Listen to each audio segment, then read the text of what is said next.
Hey guys, in this video I'm going to show you how to set up crypto price alerts on CoinMarketCap. If you find this video helpful, please consider to like this video and subscribe to my channel. In saying that, let's just jump straight into the video. Alright, so what we need to do is open up CoinMarketCap, and then from here just choose the crypto you'd like to set a price alert for. So for this demonstration, I'm going to click on Solana. So now I'm in the Solana crypto coin.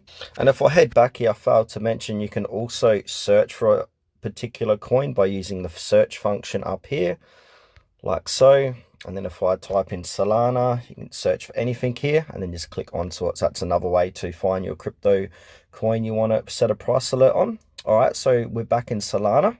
Now, if you haven't noticed that there's a little bell icon near the price, go ahead and click onto that. And then now it will say alert by price or alert by percentage. So say for example, if I want to set an alert by percentage, I'm going to click onto that and it'll say when price increases, at the moment set to 10%. If I can change that to whatever percent, change to 5% or 15, and I can do a 24-hour or 1 hour. And then from here, I can go ahead and click on set price alert, and that's going to give me an alert for that Solana coin if the price changes, goes up by 15%.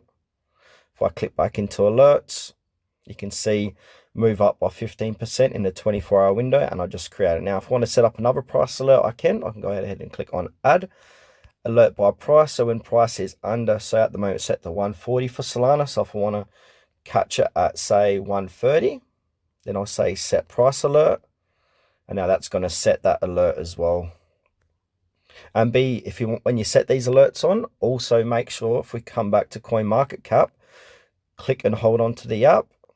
You want to pretty much get into the app info, and you want to, where it says notifications, make sure they are turned on, because if they're not turned on, you're not going to get those price alerts.